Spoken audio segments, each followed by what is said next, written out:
Mukama yeebazibwe, bantu ba Katonda abalungi, babuuzaako mu linnya lya Mukama waffe Yesu Kristo, era nga nsaba Mukama ategeke omwoyo we atukulembere n'olwero nga tugaba n'ekigambo kino kibeere ekitangaala eri omwoyo gwo era kibeere ekitangaala eri omwoyo gwange, ekigambo ekigenda okutujjukiza obutuukirivu, okwenenya, era ng'olwaleero tugenda kwogera ku geyeena, kubanga mazima geyeena gy'eri, era oyo yenna ava mu bulamu bw'ensi eno. Mukama atunuulira omwoyo gwo bw'oba ovudde mu bulamu bw'ensi eno. Bw'oba nga mu mwoyo gwo olinamu ekya sitaani, oba olina genda mu geyeena. Singa nva mu bulamu bw'ensi eno, omwoyo gwange bwe mubaamu ekya sitaani kyonna, buba bukakafu nti mba nina ogenda mu geyeena, kubanga buli kintu kye tukola wano ku nsi kiterekebwa mu mwoyo gwaffe, kye twogera, kye tulaba, kye tuwuliriza, ebifo bye tubeeramu, byonna bijja ne byekwata ku mwoyo gwaffe ng'obukakafu nti twakola ekyo. Bwe twenenya, ebyo Mukama byayozaako ku mwoyo gwaffe. Kati bwe tuba nga tufudde ne tuva mu bulamu bw'ensi eno, Mukama alaba omwoyo gwaffe, era ne sitaani adduka atunuulira omwoyo gwo ng'ova mu nsi. Bw'alabamu ebibye, bwe bukakafu nti olina kgenda mu muliro, era ye sitaani abeerawo okulumiriza n'agamba ono alina kgenda mu muliro, kubanga aba alaba omwoyo, ng'alaba omwoyo mulimu ebibye bye twalaba, bye twawuliriza, bye twalowooza, kasita biba nga byali bya sitaani oba kabiba ebifo bye tuba tugenzeemu. Y'ensonga lwaki tuba tulina okwenenya, tuba tulina okubuulira ku kwenenya. Ne bwe tugenda mu kkanisa ne tuwaayo ebbaasa ennene ne tusaba buli lunaku, naye bw'ova mu bulamu bw'ensi eno ng'olina ekibi nga teweenenyezza, munnange oba ogenda mu muliro, kubanga ekibi kikula kya sitaani. Ekigambo siini kitegeeza Satani enenekya. Bwe tuba n'ennekya ya sitaani tetusobola kgenda mu ggulu, tuba tulina sitaani yennyini munda mu ffe, ate sitaani takkirizibwa mu ggulu. Ate sitaani engeri gye tuyinza omumuggyamu kwenenya kwokka nga tukyali balamu. Ensonga lwaki tulina okwogera ku geyeena. Olwaleero tugenda kwogera ku geyeena, era tujjukire leka okwagala kutukulembere mu buli kimu ky'okola, kikolerwa kwagala, si kulaga bantu, wabula kwagala buli kye tukola okwagala kutukulembere. Era n'oba obuulira enjiri, buulira nga okwagala kwe kusindiikiriza, kubanga oyagala oyo awulira agende mu ggulu. Oyinza okubanga ebigambo by'omugamba byagenda okusembayo okuwulira ng'akyali ku nsi eno, nga singa obimugamba neenenya, munnange ajja kwesanga ng'atuuse mu ggulu. Tubuulire nga twagala abantu beenenye bagende mu ggulu. Geyeena gye tugenda okwogerako mu Bayibuli, ennyiriri nnyingi Mukama atulaga geyeena mbu gyeri. Ennyiriri eziwerako Mukama abeera atujjukiza geyeena gyeri, era tubeere nga tukimanyi. Newankubadde sitaani era nga Katonda w'ensi eno, abantu bangi ab'ensi eno gwe bakulembera n'ensi eno n'abantu bayo gwe bagulumiza, azibye amaaso g'abantu era amazibye amaaso g'ensi. Y'ensonga lwaki kabeere bannassaayansi, kabeere abasomi b'ebitabo bangi bagezaako okuziba amaaso gaabwe ku kibuuzo ekikwata ku bulamu nga bavudde mu bulamu bw'ensi eno, nga bamaze okuva mu bulamu bw'ensi eno, tebaagala kubyogerako. So nga geyeena gyeri, era awuliriza kimanye nti geyeena gyeri, n'eggulu gyeriri, era omuntu atagenze mu ggulu aba agenda mu geyeena, atagenze mu geyeena aba agenze mu ggulu. Naye nga tulina okukolerera ekyo nga tukyali kuno ku nsi, era ng'omwana tayinza kukolerera ggulu lya muzadde we, n'omuzadde tasobola kukolerera mwana we. Buli muntu alina okulwana olutalo lwe, alina okulaba ki ky'ateeka mu mutima gwe, kirina okuba nga kisaanidde maaso ga Katonda. Tulina okwenenya ne tulongoosa emyoyo gyaffe. Oyo alina amatu awulire, kubanga omuliro gye guli, eggulu gyeriri. Tojja gamba mbu saawulira. Ku nsi tuli baddembe okukola okutuukiriza obukwakkulizo bw'ekkanisa, tuli baddembe okuteeka mu nkola eddiini byeyagala, naye oyo anaaba n'ekibi abajja kgenda mu muliro. Oyo anaaba n'ekibi, anaasangibwa n'ekibi mu ye, tajja kuwandiikibwa mu kitabo eky'obulamu. Era ne wanaaba awandiikiddwa mu kitabo eky'obulamu, buli lw'anaakola ekibi ng'erinnya lyesangulamu. Y'ensonga lwaki tulina okwogera ku kibi, tulina okwogera ku geyeena. Oyo ayagala okukolera eggulu akola ekyo kyennyini ekisaanidde. Geyeena gyeri, era okufa ne tugenda mu ggulu oba geyeena gyekiri.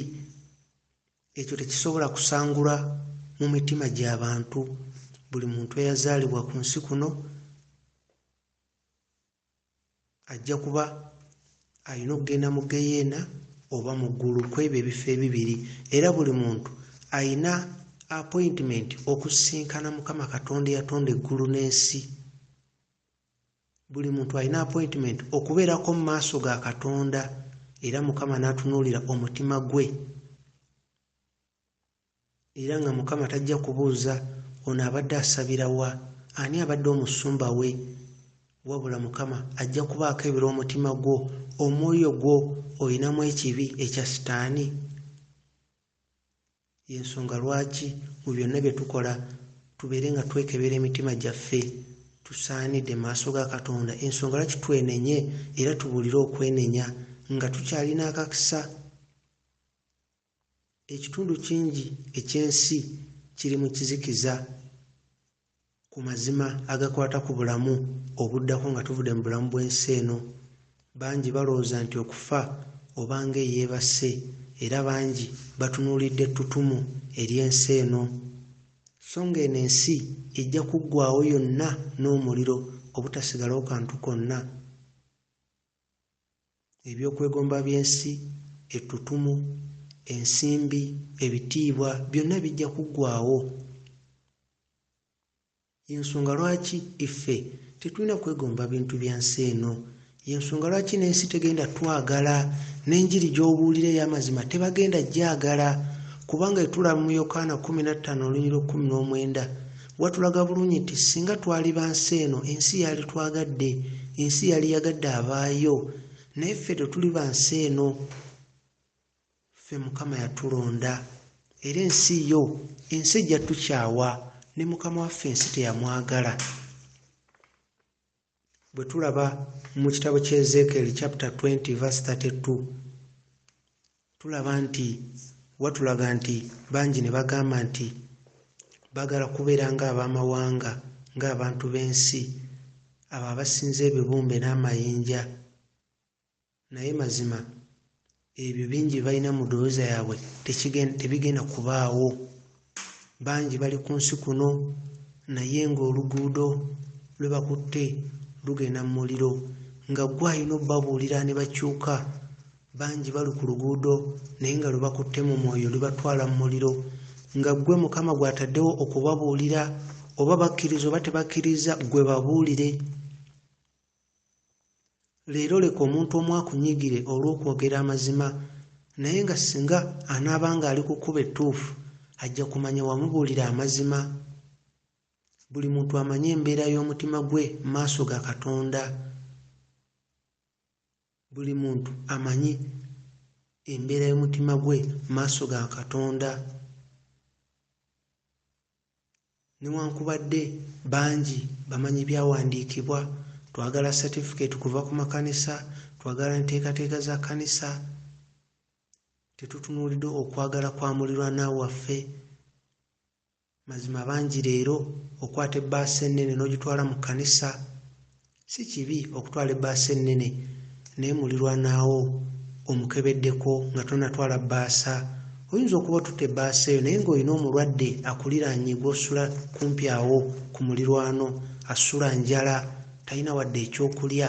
Mukama yamukusembereza, era Mukama n'atugaba owoyo atalina oba owadde ye, kati ate ffe tumuyiseeko. Kyova olaba Mukama waffe akagero ke yatuwa ak'Omusamaliya omulungi, oli yali ku kkubo ng'agudde ku kkubo, naye Mukama ebyokulabirako bye yawa, yagamba priest yasooka n'ajja n'ayitawo, omuleevi n'ajja n'ayitawo. Abo bonna be bantu abalina okukulembera abantu ba Katonda, omuleevi ne priest.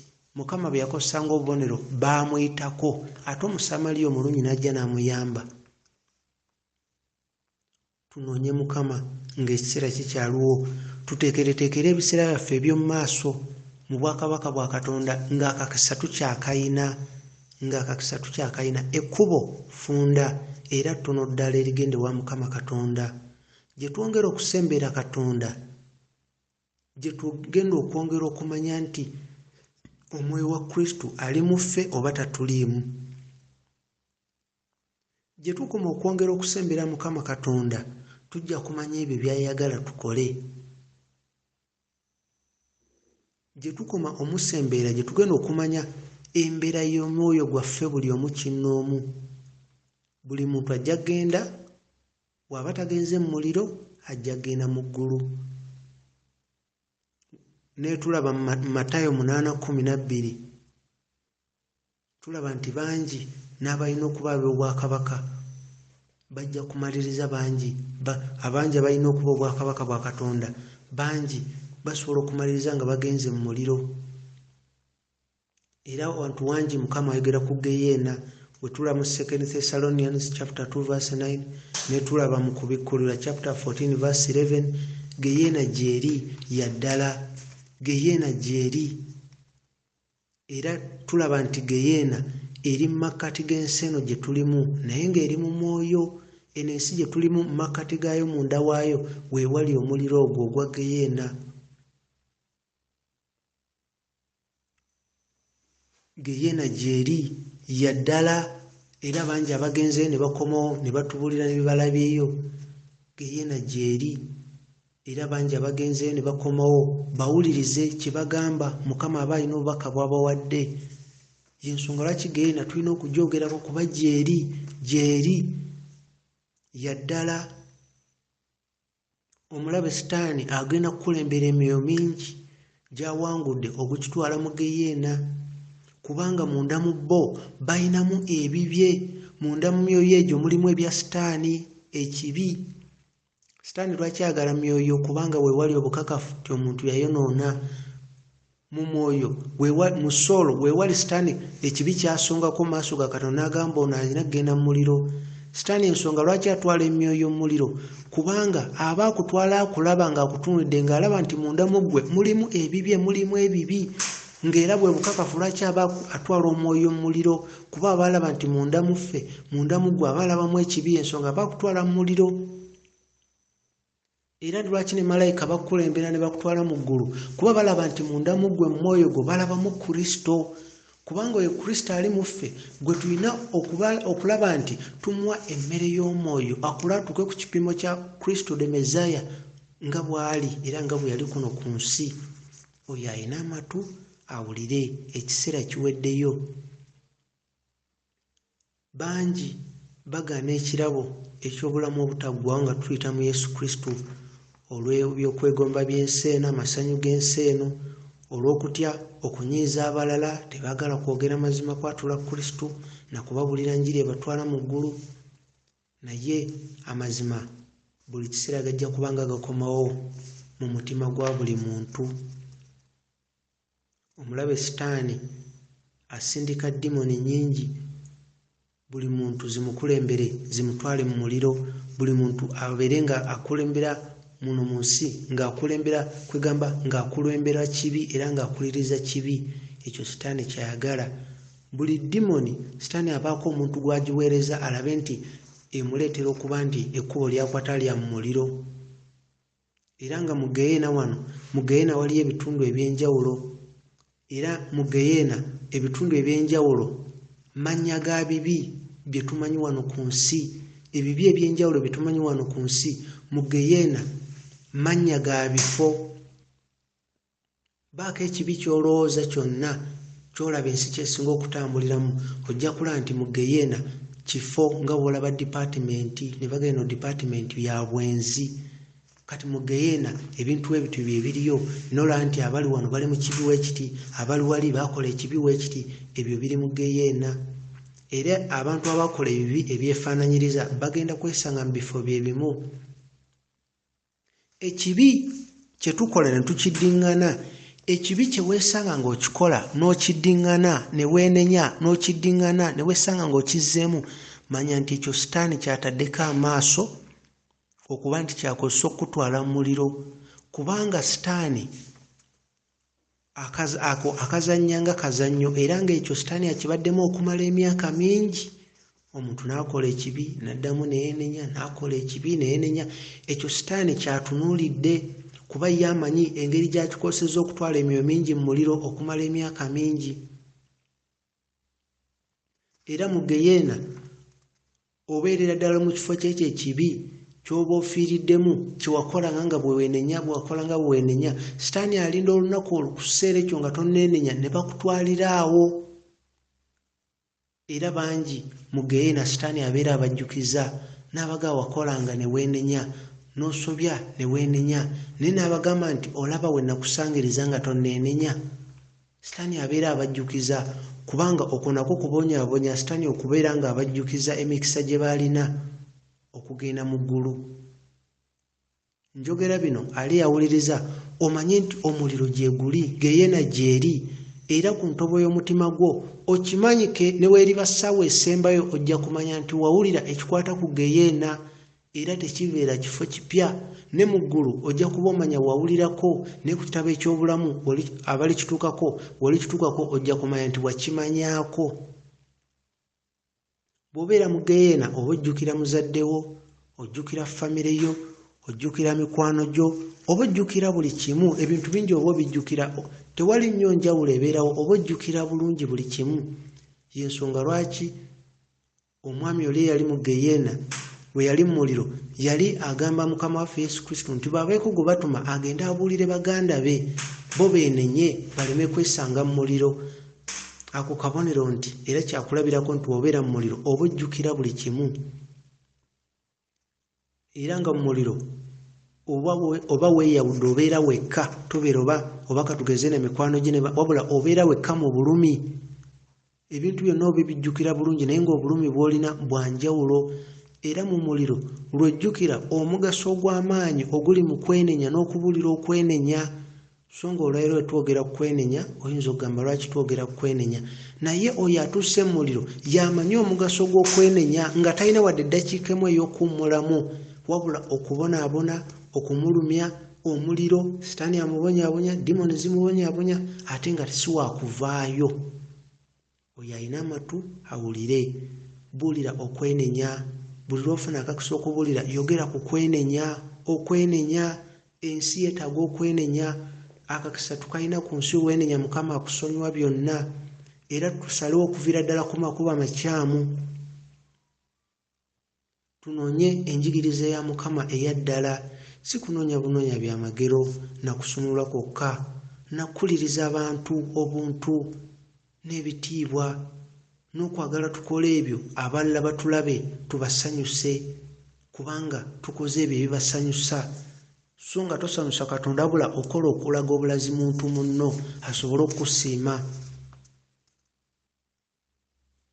Mazima ekiseera kijja kutuuka otegeere nti tewali amanyi kikyoyitamu era otegeere nti tewali amanyi wa gy'oli, naye ng'olaba omuliro ng'okimanyi bulungi nti gy'oli oli mu bulumi, naye tewali amanyi kikyoyitamu kubali ku nsi era nga tewali amanyi wa gy'oli, naye ng'ojja kuba ojjukira buli kimu ne byobadde oyitamu ku nsi.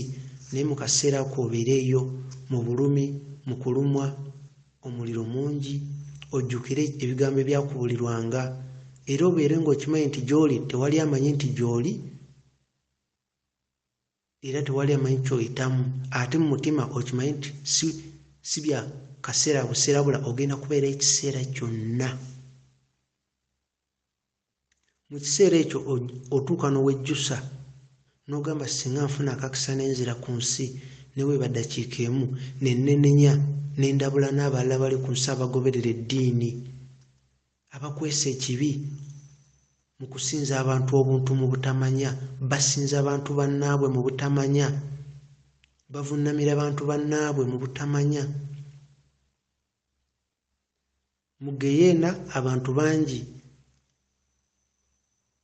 banyigirizibwa era batulugunyizibwa okujjukira ebyo bye bayitamu ku nsi, emikisa gye baafuna okwenenya, ekigambo kye bababuliranga ne bakissaamu amaaso bo nga bali ku kitwale kitoole ne batatunuulira kwenenya kwetegekera ggulu.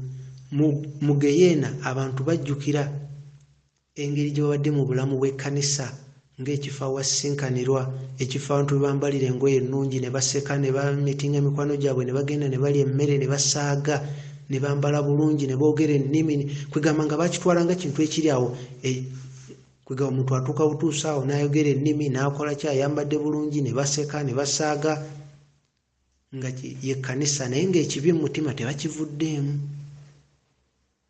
Kuddaawo ne beegomba embeera z'omusumba, ne beegomba emmotoka ye, ne beegomba obulamu bwe, ne beegomba ebitiibwa bye, ne beegomba abakuumi be, so nga ebyo mu ggulu tebiriiyo era ebyo Mukama tabitunuulira.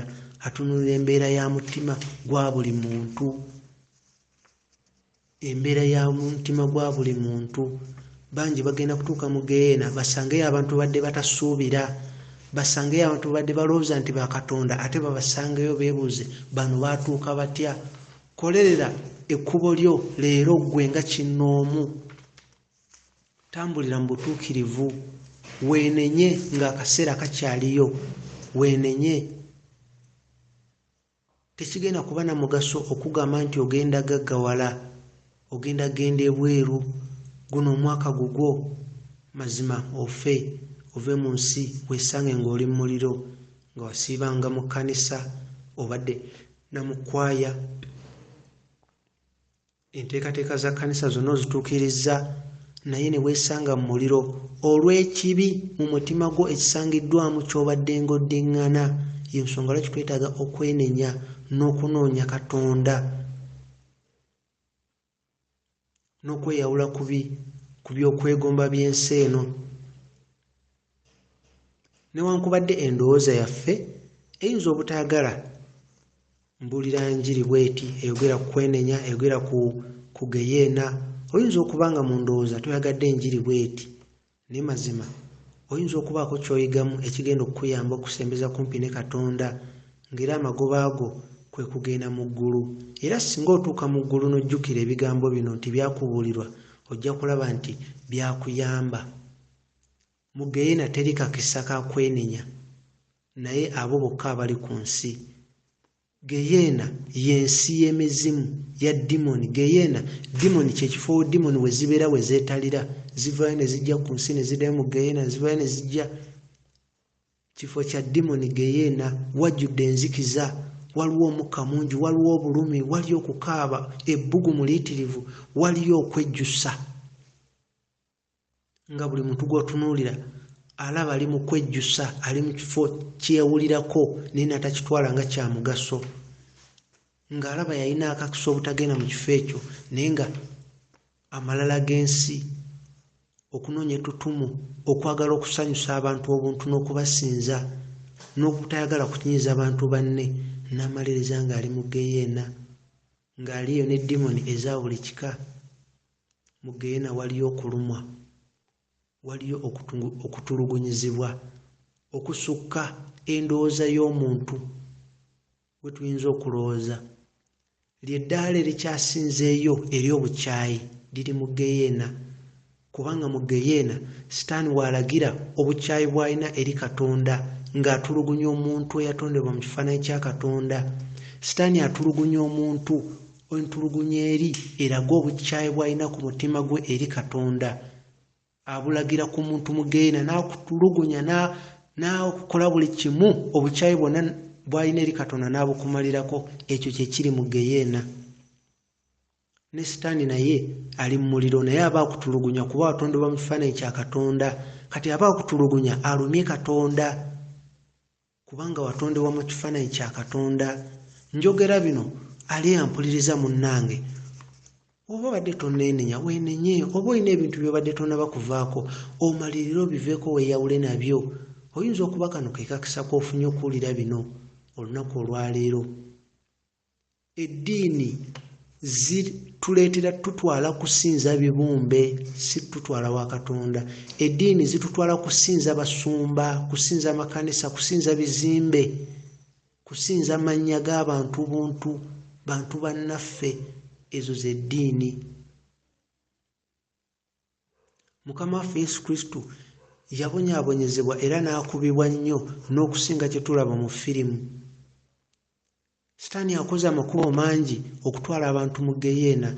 Ezo ennyimba nnyingi ez'ensi z'owulira, firimu z'olaba, katuuni gw'olaba ku ttivi, ebintu bingi nnyo, soaps nnyingi abantu ze balaba zaateekebwateekebwa kutwala mu geyeena, si kusanyusa kutwala mu geyeena. Leero bw'olaba soap n'obaako omuntu gw'oyegombako n'obaako ebintu by'olota ebitali bituufu, awo gonna makubo sitaani agakozesa tutwala mu geyeena. Leero n'olaba firimu n'olaba ng'ekunyumidde, naye nga firimu eyo ekulaga bukyayi, etendeka mutima gwo kukyawa na kunyiiga na kulwana. Alwana natta abalala gw'osanyukira. Tokiraba nti omutima gwo bagukyusa okuva mu kwagala kwa Katonda guddemu obukyayi bwa sitaani? Otunuulidde firimu, oli alwana ne banne, abakuba, omusaayi gujja, atta bano atta bali, gweno bw'owagira. Tolaba mutima gwo oludda gye bali mu ddutwala nti si wa Katonda. Tolaba nti ebikolwa bya sitaani. Geyeena ya ddala, muganda wange awuliriza, geyeena ya ddala. Dimoni gye ziri era nga zijja kujja okusinziira ku bibi bye ziraba mu mwoyo gwo, zikusalira omusango, zigambe oyo asaanira genda wali kuba alina ekibi bwe kiti ne bwe kiti. K'obenga ekkanisa gy'osabiramu nnungi efaanana etya? K'obenga ogoberera pasita ki? Kristo ye musumba ayagala okuba n'enkolagana naawe. Omwoyo wa Kristo gwe weetaaga. Romans chapter 8 verse 9. Oyo omwoyo wa Kristo omulina. Genda okuŋŋaane ku kkanisa si kibi, naye gwe kennyini weetaaga enkolagana ne Kristo. Oleme mulinda lunaku luli ng'ovudde mu nsi omutegeera olunaku olusooka. Naye weetaaga obujulizi ti erinnya lyo liri mu kitabo eky'obulamu, ng'ekyo osobola okifuna leero ng'oli mulamu. Enkolagana yo ne Kristo esobola okuwa obujulizi nti erinnya lyo liri mu kitabo eky'obulamu. Mu geyeena okutulugunyizibwa okuliyo si kwe kuno kw'ensi kwe tumanyi. Mu geyeena dimoni zimanyi ekintu kimu kyokka, kutulugunya. N'oba osomye mu Isaiah chapter 5 verse 14 okutuuka 51, ojja kulaba nti walaga nti abantu bangi bagenda mu geyeena olw'okubulwa okumanya. Ennyiriri nnyingi zoogera ku geyeena. Luke chapter 12 verse 5. Ate tujjukire nti ebiseera biggwaayo. Abantu bangi abavudde mu bulamu bw'ensi eno olunaku olwajjo, singa kwabo kuliko eyawulidde enjiri ekwatagana ku geyeena, oba oliawo walibaddeyo omuntu omu babiri abaalifukamidde ne beenenya, ate olunaku yaligenza okutuuka awalala ng'ate awonye geyeena, kuba ekisa kiri ku nsi kuno. Bwe twenenya okuva mu mutima gwaffe, Mukama alaba omutima n'obumalirivu bwe tulina okuva ku bikyamu, olwo ye n'atuwa obusobozi ng'ayita mu mwoyo we owa Kristo. Geyeena eyawuliddwa, mu geyeena tojja kusangayo kisa kya Katonda kye tulina wano ku nsi. Olaba kabeere bamalayika we baayonoona, Mukama teyabaleka, naye yabaweereza mu geyeena bamalayika. 2 Peter chapter 2 verse 4. Geyeena gyeri era ya ddala. Alina amatu owulirize. Njogera bino munne osobole okwenenya, tusobole okuva ku makubo amakyamu. Omulala ayinza obbigaana naye wayinza okuba yeyenenya, kuba tomanyi nnaku mmeka z'okyalina wano ku nsi. Okuva lunaku lw'owulidde bino tozimanyi ziri mmeka era myaka emeka, era tonnaba kitegeera obubaka buno singa weenenya buyinza kukuyamba butya. Geyeena si kyekifo Katonda gy'asindika abantu abamunyiizizza. Nedda, abantu ffe kennyini ffe twesindika mu geyeena olw'okugaana amazima ga Yesu Kristo, ne tugoberera eddiini oba ne tugoberera ebintu by'ensi eno, ebyokwegomba by'ensi eno. Ffe kennyini ffe twesindika mu geyeena. Wabula geyeena si we wantu Katonda wasindika abantu nga bamunyiizizza, wabula abantu ffe kennyini ffe twesindika mu geyeena olw'okutambulira mu kibi. Ekibi ekyo tukitambuliramu mu butonde bw'omwoyo gwaffe. Buli kye tukoze ku nsi kyekwata ku mwoyo gwaffe. Kati ye Sitaani atunuulira omwoyo ng'ova mu nsi muno n'alaba omwoyo guno gugwe oba gwa Katonda. Wagutunula bw'ati n'alabamu ebibi ye ng'agutwala mu muliro kuba alina obukakafu nti gye gusaana okubeera, kuba Sitaani akimanyi ye alina kgenda mu muliro. Kati walaba mu ggwe, walaba mu nze ekibi ng'atuvudde mu bulamu bw'ensi eno akutwala mu muliro kuba akimanyi nti ye gy'alina okubeera. Katonda yatuwa okusalawo tatukaka alabe okwagala kwaffe gye kuli oba ddala tumwagala. Katonda tatukaka okumusaba okumusinza ye tatukaka, yatuwa okusalawo ayagala tugende we lwa kumwagala. Era bangi okusalawo kuno Mukama kwe yatuwa ate kwe bakozesa okwegaana Katonda. Katonda takaka kubanga okwagala tekukaka era okwagala tebakukaka. Omuntu yenna agenda mu Geyeena ye kennyini yaba yalonda ekkubo erigenda mu Geyeena. Era omuntu atuuka mu Geyeena mu mutima gwe aba ajjukira nti ensobi yiye ng'omuntu. Era ng'egeyeena kuyinza okulaba ng'okufa okwokubiri okusinziira mu Revelation chapter 20 verse 6 ne Revelation chapter 21 verse 8. Mu Geyeena waliyo enjala, waliyo ennyonta, teri mmere wadde amazzi so ng'oba otegeera bulungi nnyo. Ekyokulabirako bwe tulaba mu Luke chapter 16 verse 19 ne 25, omusajja oyo omugagga yagendayo ne Lazarus ng'ali eri ne Abrahamu. Omusajja oyo omugagga yawulira ennyonta. Tujjukire nti mu Geyeena olw'obulumi n'omuliro,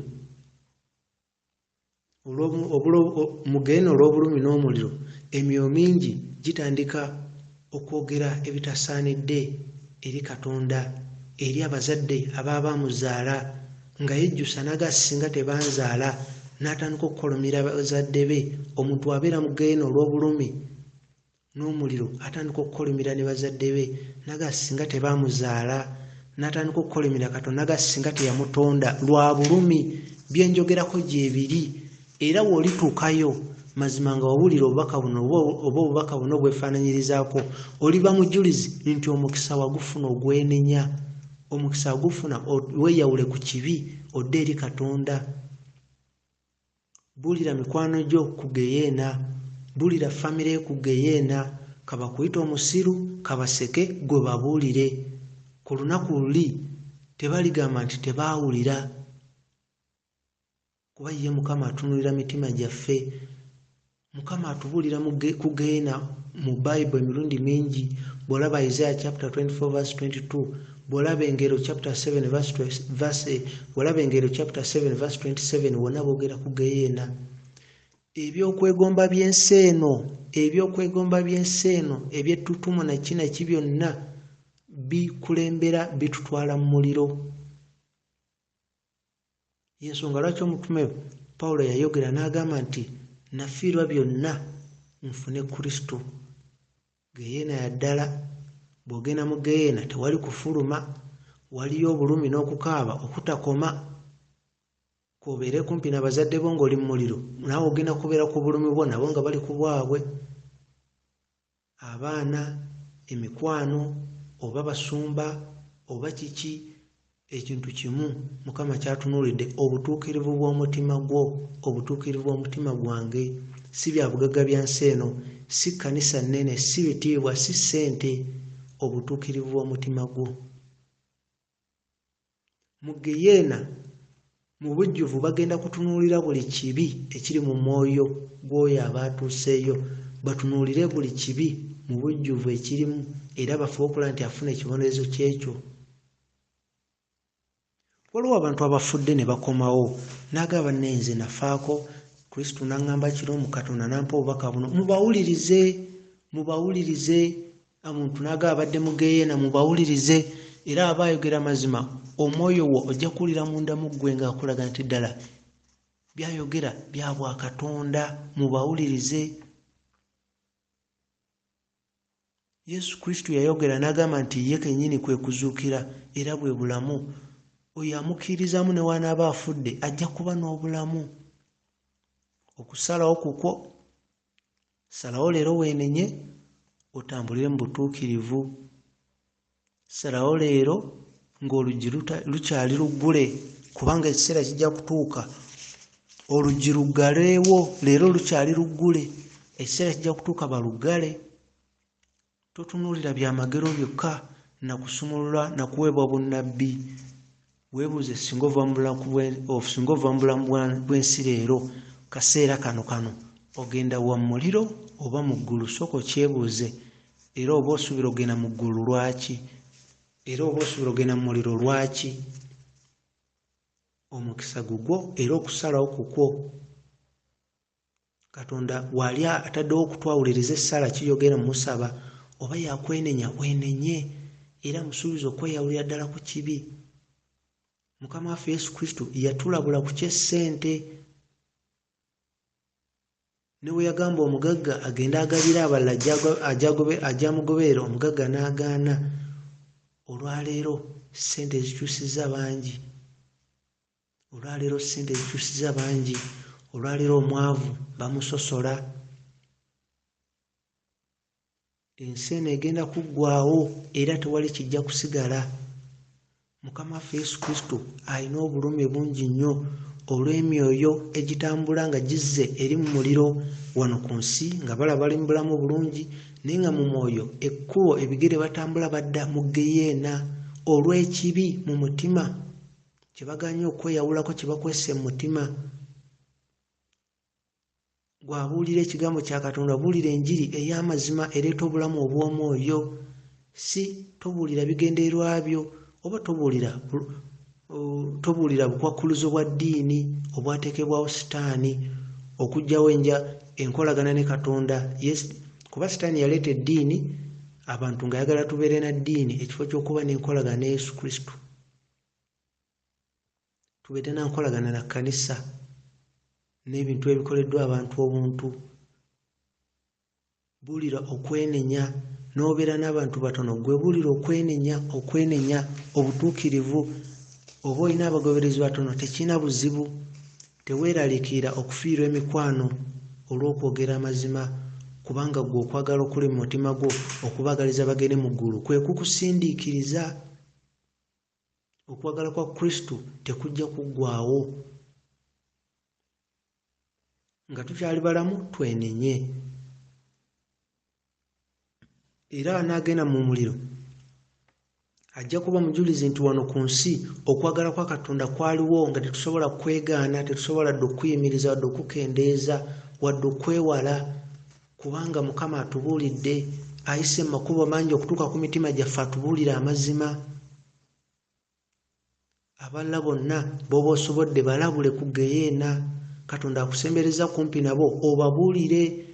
Bw'oba otyo babuulira, funa engeri gy'obaweereza waakiri obubaka. Ne bwe ba audio ng'eno gimuweereze, kuba ffe tetumuyita nti jangu osabire ku kyaki egindi, tetuli mugamba nti oba kino nakiri, wabula tumugamba kimu, yeenenye ateeketeeke omutima gwe asobole okugenda mu ggulu, yeeyawule ku kibi, amalirire okuva ku kibi, atambule mu kkubo ery'obutuukirivu.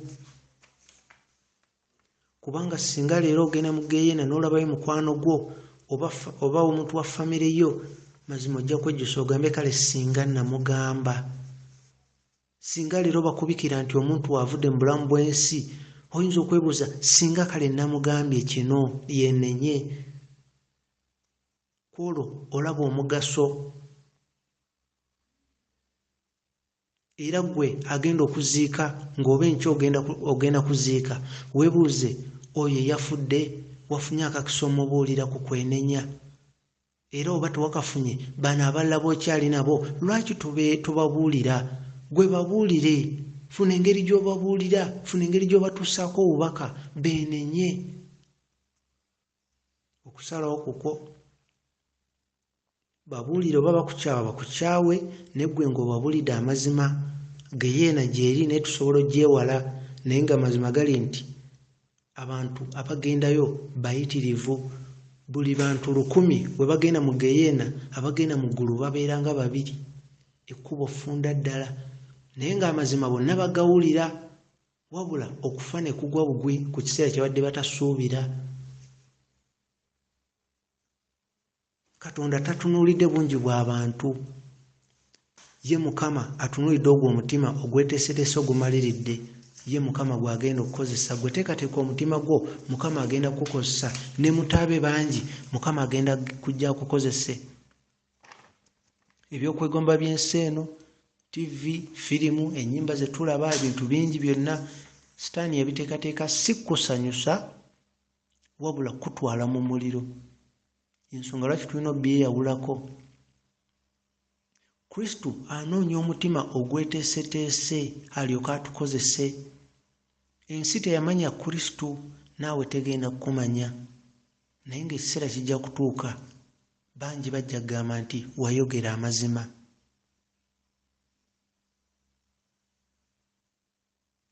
Yesu Kristo ye kabaka w'abakabaka, era ge mazima, era bwe bulamu. Era Kristo ye yekka ate era ye Katonda omu bw'ati. Bwe tulaba mu kitabo kya 1 Timothy chapter 2 verse 5 tulaba nti Kristo ye yekka amutabaganya w'omuntu ne Katonda. 1 Timothy chapter 2 verse 5 walaga nti tulina Katonda omu, era omu ye mutabaganya wakati wa Katonda n'omuntu, oyo ye Kristo. Era yoyo Kristo Yesu. Era okukozesebwa Mukama Katonda tetulina kwerowoozaako ffekka ng'abantu ab'enjawulo, wabula ffenna tuli kyekimu mu maaso ga Katonda. Ffenna era atwagala kyekimu. Katonda akwagala kyekimu nga wayagala Aburahamu, naawe bw'akwagala. Era tujjukire nga tonnaba kuwakanya kigambo kya Katonda, sooka weefumitirize mu mutima, weebuuze ekigambo kino kya bwa Katonda oba nedda, era weebuuze lwaki. Kuba tujjukire obutakkiriza nakyo kibi. Bwe tulaba okubikkulirwa chapter 21 verse 8, obutakkiriza nakyo kibi. Ekiri mu Revelation chapter 21 verse 8. Mukama abakuume, geyeena gy'eri, oyo asobodde okubuulira mulala mubuulire, tusobole okuyambagana. Mukama abakuume.